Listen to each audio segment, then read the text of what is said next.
चालू हो गया। समो अहम सर्वभूतेषु न मे द्वेषोऽस्ति न प्रिय ये भजन्ति तु मां भक्त्या मयि ते तेषु चाप्यहम्।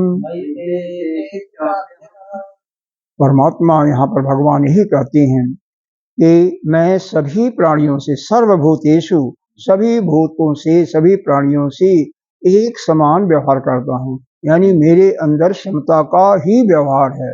किसी से न तो मैं राग करता हूँ, न किसी से द्वेष करता हूँ, न कोई मेरा प्रिय है और न मेरा कोई दुश्मन है।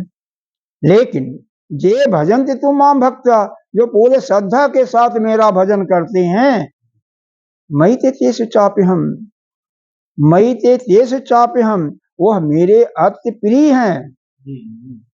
भाई सीधी सी बात है, जैसे एक छोटा बालक ले लो, अब माँ जो है उसके पीछे पड़ी रहती है, मारती भी है, उदंडता करता है बच्चा छोटा, लेकिन बालक क्योंकि इतना प्रेम भी देती है और प्रेम देती है तो उसको दंड भी देती, दोनों। जैसे सुबह बात हो रही थी, अनुशासन और साथ में प्रेम दोनों किसी को दिया जाए तो वह आपका हो जाएगा। तो अनुशासन भी दो, शासित भी करो और प्रेम भी करो। अगर ऐसा करते हो तो वह छोटा बच्चा भी आपसे उतना ही प्रेम करेगा। कहीं से आएगा, कोई ने मारा, किसी ने गाली दिया तो आकर के माँ के गोद में बैठता है ना, चाहे धूल से दूषित हो चाहे कैसे ही हो। तो इसीलिए इसी का अनुकरण हमें अपने जीवन में अपने लिए करना है। ये तो भगवान कह रहे हैं, ठीक है, हमें भी सभी से एक समान व्यवहार करना चाहिए और किसी में हमें न किसी से न आसक्त होना चाहिए, चाहे प्रेम के बल पर, राग के बल पर, न द्वेष के बल पर। क्योंकि राग का मतलब यही है कि हम किसी से नित्य प्रति उससे उसका चिंतन करते हैं। फिर आजकल तो मोबाइल ऐसा हो गया कि उससे बात भी हो जाती है, पहले यह सब नहीं होता था। इसलिए क्योंकि कोई वस्तु हो, व्यक्ति हो, जितना उससे वियोग होता रहता, धीरे धीरे उसकी आसक्ति कम होती जाती है। ये स्वभाव का देख लो, कोई घर में आपका प्रिय का डेथ हो गया तो धीरे धीरे 6 महीने, साल भर, 2 साल के बाद उसकी याद खत्म होती चली जाएगी। उसी प्रकार से अगर किसी का नित्य प्रति चिंतन होता रहेगा, नित्य प्रति बात करोगे तो वह आपके मन में बैठ जाएगा, उसके मन में आप बैठ जाओगे। परिणाम क्या होगा? आप भी बंधन में, वह भी बंधन में। द्वेष भाव से करो चाहे राग भाव से करो, किसी प्रकार से हमें किसी का चिंतन नहीं करना। चिंतन करना चाहिए तो कितना, पूरे श्रद्धा के साथ, भक्ति के साथ, भाव के साथ उस परमात्मा का ही चिंतन करना चाहिए। जैसा कि पिछले श्लोक में बताया गया, जो कुछ करो अर्जुन मेरे लिए करो, मेरे को ही समर्पित कर दो। जो भी कर्म करो मेरे को ही अगर समर्पित कर दोगे, जत करो से, तो आपको किसी प्रकार का कोई बंधन नहीं होगा। क्योंकि कर्म का फल बंधन है, क्योंकि कर्म जो करोगे उसका फल आपको मिलेगा। अच्छा कर्म होगा, शुभ कर्म होगा तो पुण्य मिलेगा, और बुरा कर्म होगा तो, अशुभ कर्म होगा तो दुख मिलेगा। तो दोनों फल मिलेंगे। लेकिन अगर तुम कर्म के फल को मेरे को समर्पित कर दिया, तुम अपने लिए नहीं कर्म कर रहे हो, मेरे के खुशी के लिए कर रहे हो, मेरे लिए कर रहे हो, मेरे को समर्पित करके कर रहे हो, तो उसका फल तुम्हें नहीं मिलेगा। वह कर्म का बंधन समाप्त हो जाएगा और तुम जीते जी मुक्त हो जाओगे, और फिर तुम्हारा आवागमन का बंधन, संसार का बंधन से छुट्टी हो जाएगी। अब यही इसका भाष्य देख लेते हैं। भाष्य में इन्होंने क्या किया, समः तुल्य अहम सर्वभूतेषु न मे द्वेषः अस्ति। समः, इसके बाद क्या है, तुल्य। तुल्य यहाँ पर कहीं है नहीं, वैसे तुल्य नहीं है ना, नहीं है। अहम सर्वभूतेषु, अहम लगा दिया, सर्वभूतेषु समः तुल्य क्यों लगाया गया यहाँ पर कि समता का व्यवहार करना ना, एक जैसे ना, तो उसके तुलनात्मक वो कर दिया। सर्वभूतेषु न मे द्वेष अस्ति न प्रिय, तो इसका मतलब अग्निवत हूं। भगवान कहते हैं जैसे अग्नि होती है वैसे मैं हूं। अरे अग्नि में कुछ भी डाल दो, चाहे मोटा डाली डालो किसी की, चाहे हरी भी होगी तो धीरे धीरे वो भी जल के भस्म हो जाएगी, पतली होगी तो भी भस्म हो जाएगी। तो जो भी डालोगे, गंदी भी होगी, मिट्टी भी पड़ा होगा तो भी भस्म हो जाएगा। वह यह नहीं देखती है कि यह लकड़ी अच्छी है या बुरी है। उसी प्रकार से मेरे को जो समर्पित हो जाता है ना, उसको मैं नहीं देखता हूं कि वह दुराचारी है या लोग भी एक आया है, यथाई ध्यान से सभी लोग ने हाँ बिल्कुल आया, बिल्कुल आया। कौन सातवें में किसमें ऐसे ही कुछ है। हाँ, तो वैसे ही जो यह करता है, इस प्रकार से करता है, उसका सब बंधन छुट्टी रहती है। और एक दूसरा इसका उदाहरण क्या है, सूर्य का। सूर्य भगवान क्या कहते हैं, हम किसी को भी, हम हमारा कोई हमें गाली भी दे, न कोई शत्रु न मित्र, किसी के लिए हम अलग व्यवहार नहीं करते हैं। धूप होगी तो सबके लिए होगी, हाँ कोई भी होगा, पक्का से पक्का डाकू होगा, पक्का से पक्का कतले उसको दूंगे। लेकिन फिर भी कहते हैं जो सूर्योदय के समय मेरे आकर के मेरे पास जहां पर मेरा प्रकाश हो रहा है, मेरे सम्मुख खड़ा होकर के मेरा याद कर रहा है, तो उसको तो मैं दूंगा नहीं दूंगा, उसको फल दूंगा नहीं, अच्छा दूंगा। तो उसको क्या देते हैं, पहला तो सूर्य देते हैं स्वस्थता का, उसको उसके सारे रोगों को हल लेते हैं, इसीलिए कहते हैं। और दूसरा ज्ञान देते हैं, आपको ध्यान देगा। ज्ञानी नाम अग्रया कौन थे, हनुमान जी थे। तो किस उनके गुरु कौन थे, सूर्य भगवान थे।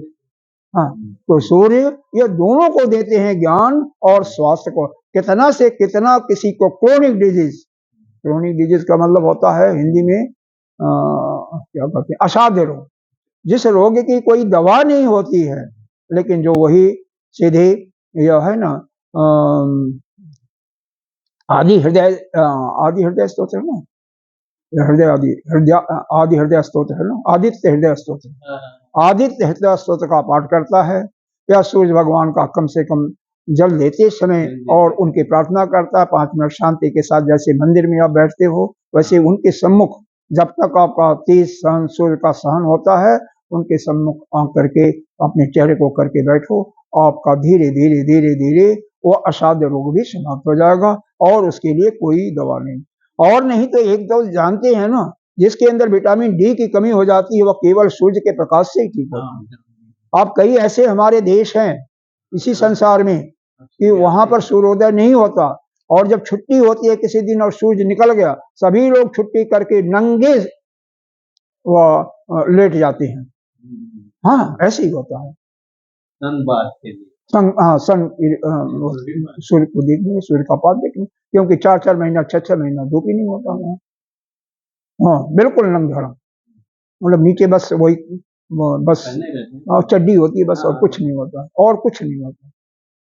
हाँ बस, चाहे पुरुष हो, यंग हो, लड़की हो, यंग हो, सब बस, कोई मतलब नहीं। किसी से कोई ऐसा नहीं है कि वह बात गलत भावना नहीं होती है अंदर, लेकिन वह तो सोच का ध्यान करते हैं ना, सोच को अपने शरीर के लिए। तो विटामिन डी किसी के अंदर कमी हो तो दवा मत लीजिए, आप सूर्य की रोशनी। और यहाँ तो हमारे कम से कम भारतवर्ष में ऐसी प्रभु की कृपा है, एक तो सारे प्रभु के अवतार उत्तर प्रदेश में या महाराष्ट्र में, दोनों जगह हुए हैं। यहाँ पर संत की कमी नहीं है महाराष्ट्र में भी, और कम से कम बॉम्बे में बहुत ज्यादा संत हैं। हाँ जैसे अपने हरिद्वार में है ना, वैसे ही कई जगह यहाँ भी सत्संग चलते रहते हैं, कई जगह चलते हैं, कई जगह। हाँ 365 के 365 दिन कई जगह है। प्रेमपुरी तो एक ही है, उसके अतिरिक्त कई ऐसे स्थान हैं।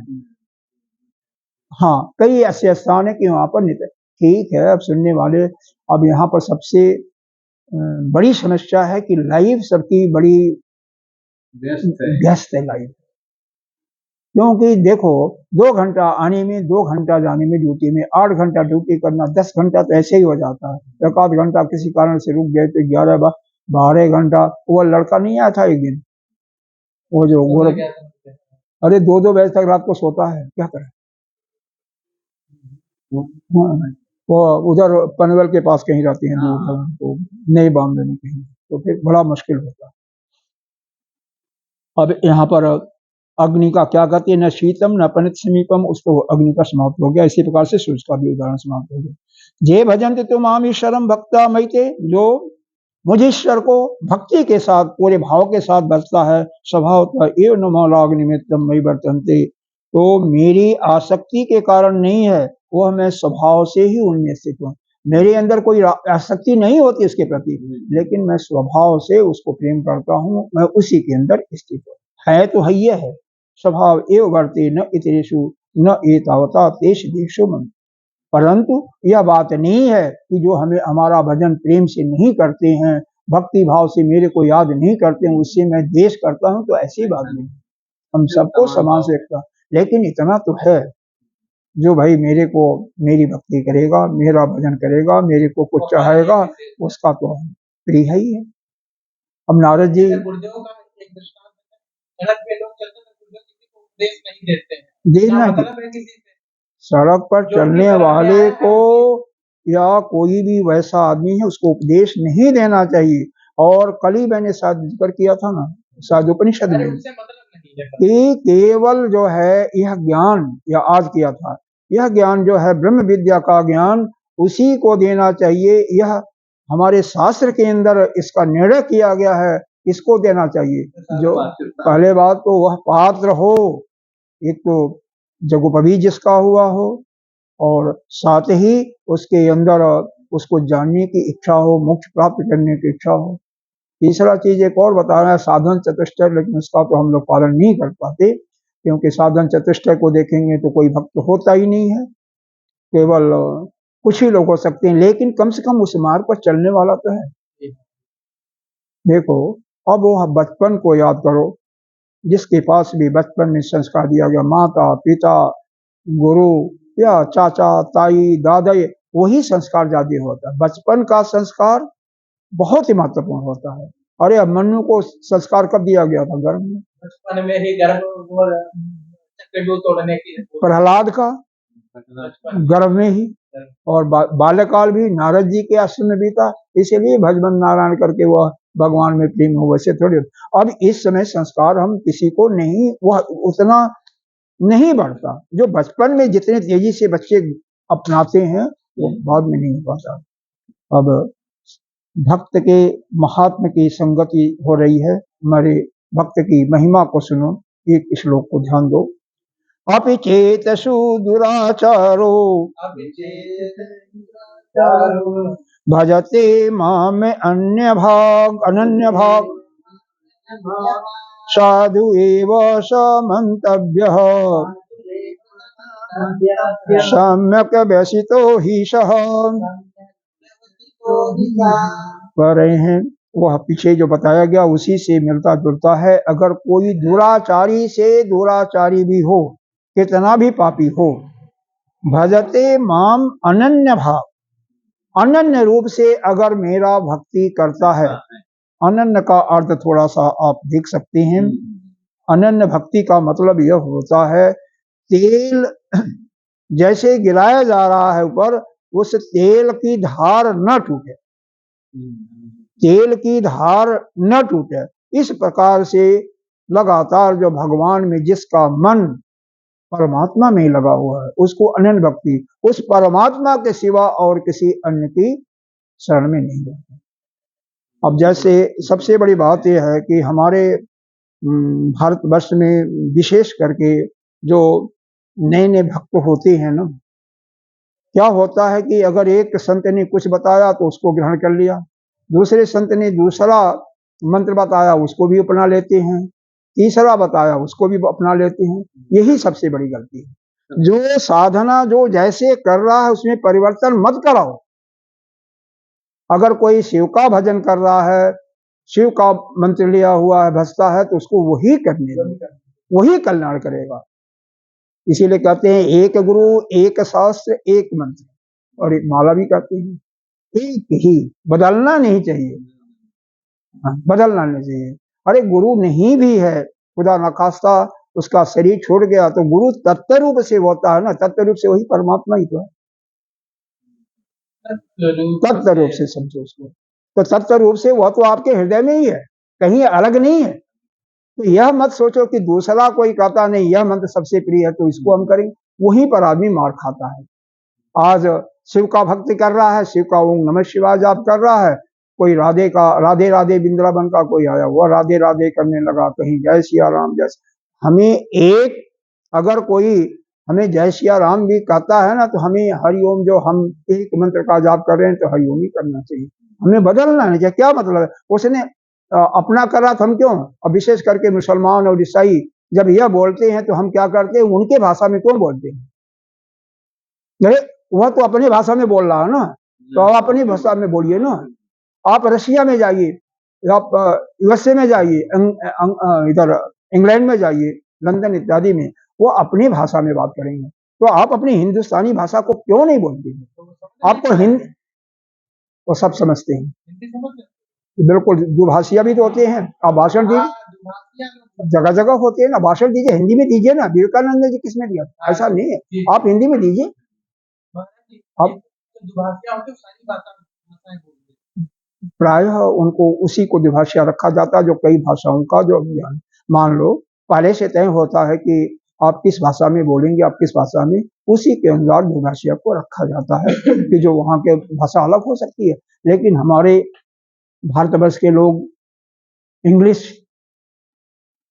को अपना लेते हैं कि हम लोग कहेंगे कि हम अच्छे हैं, विद्वान हैं, लेकिन अपनी मातृभाषा को छोड़ देते हैं, बड़ी बड़ी भूल करते हैं। खैर जो कुछ है भगवान की कृपा सबका है। तो यहाँ पर परमात्मा यही कहते हैं, कितना भी दुराचारी है लेकिन मेरी जो भक्ति अनन्य भाव से भजता है, मेरे सिवा और किसी का शरण नहीं लेता, मेरा ही भजन करता, साधु एवं समंतव्य है, वह साधु है सम्यक वृत्ति से, सम्यक व्यवस्थित ही सह, उसको वह उस यथार्थ का ठीक ठीक वह आचरण करने वाला उसको ऐसा समझे, सम्यक रूप से ही, सम्यक व्यवस्थितो ही स, क्योंकि वही जो है निश्चय कर चुका है, दिल उसके अंदर निश्चिंता आ गई है कि हम ही वह जो परमात्मा जिसका भी भजन जिस रूप का कर रहा है वही हमारे आराम है, उसमें हमें कभी भी छेड़छाड़ नहीं करनी चाहिए। हाँ कैसा भी हो, यथावत व्यवसितो ही जस्मात साधु निश्चय, जो भी उत्तम निश्चय वाला हो गया है वैसा ही उसमें परिवर्तन नहीं करने देना चाहिए, करना ना चाहिए।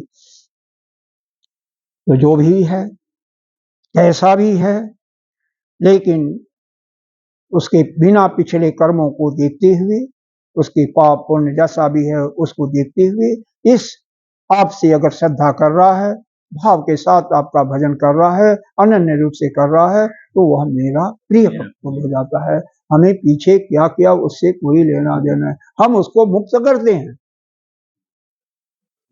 लेकिन उसकी भावना यदि हमारे अंदर दृढ़ हो गई है, दृढ़ उसके हृदय में यह दृढ़ निश्चयात्मकता हो गई है कि अब मान लीजिए जो ऐसे हमें होना नहीं चाहिए, लेकिन हो जाता है कि कुछ लोगों को मैंने देखा हुआ, आप लोगों ने भी देखा होगा कि जब मंदिर आता है ना कोई, तो कान पकड़ेंगे दोनों हाथों से,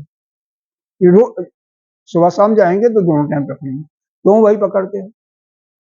अरे कोई आप गलती हुआ ना आपसे, तो एक बार हो गया तो दोबारा मत करो, क्योंकि भगवान क्या कहते हैं कि कितना भी पापी है ना वो कर लिया, अब नहीं करता तो वो मेरा भक्त है। और फिर आपने क्षमा भी मांग लिया, फिर वही काम कर रहा है, तो फिर मैं क्षमा नहीं करता। यह नहीं कि रोज रोज क्षमा मांग, मान लो कोई अब जैसे हमारे इसका हो गया और जिंदगी भर हमने पापी किया है, मान लो हम सबको मारे काटे छीना झपटी किए हैं, लेकिन जब हम हमारा भगवान में मन लगा गुरुदेव की कृपा से, उसके बाद हम फिर सब कुछ छोड़ दिए ना, भूल गए ना, हमारा दृढ़ निश्चय हो गया कि हमारा परमात्मा ही वही कल्याण करेगा, हमें पूरा ज्ञान हो गया ना, फिर उसके बाद हम कुछ भी नहीं, सब कुछ छोड़ दिए पीछे का, तो भगवान भी उसी श्रद्धा के उसी भाव के साथ अपना लेते हैं। वो पिछले भाव को नहीं देखती कि तो चोर था, डाकू था, कतली था। भूल जाओ हाँ, कहते हैं। लेकिन उसका पुनरावृत्ति मत करो। पुनरावृत्ति हो। हाँ, तो इसलिए आप एक बार शरण में चले जाओ, फिर दोबारा वो आप तो रहोगे ही, जब तक रहोगे तब तक उसी के पास रहोगे ना, आप क्यों बारंबार जाते हैं। लेकिन अपनी अपनी श्रद्धा भक्ति है और अपना अपना सोच है, अपना अपना चिंतन है। तो जो भी इस प्रकार से श्रद्धा के साथ भगवान को भजता है, वही जो है साधु, उसी को मानना चाहिए, उसको ठीक ठीक आचरण करने वाला मानना चाहिए। इसमें जो भाष्य में दिया हुआ है कोई खास नहीं है। जैसे ऊपर शब्द आया है अपिचेत, अपिचेत का मतलब होता है यद्यपि, यहाँ पर होता है यद्यपि, या अब क्या करना है, यद्यपि, यद्यपि होता है। तो यद्यपि सुशिष्ट दुराचार, दुराचार शब्द का दुराचारी होता है, अति जिसमें कुत्सित विचार हों, बुरे विचार हों, उसी को दुराचारी कहते हैं। लेकिन भजते माम अनन्य भाग, तो अनन्य भक्ति के साथ, अनन्य भक्ति का वही, उसके सिवा और कोई नहीं, और लगातार चिंतन उसका हो रहा है। साधु एव सम्यक वृत्ति एव सह, मंतव्यो का मतलब जानना, ज्ञातव्य। सम्यक का मतलब ठीक ठीक। व्यवसितो ही जस्मात् साधु निश्चय, मतलब वो साधु है। अब यहाँ तक हम यहीं पर विश्राम करते हैं। ओम पूर्णमिदः पूर्णमिदं पूर्णमिदः पूर्णमिदं पूर्णात् पूर्णमुदच्यते पूर्णस्य पूर्णमादाय पूर्णमेवावशिष्यते। ओम शांति शांति, हरि ओम। श्री कल और नहीं तो परसों इसको समाप्त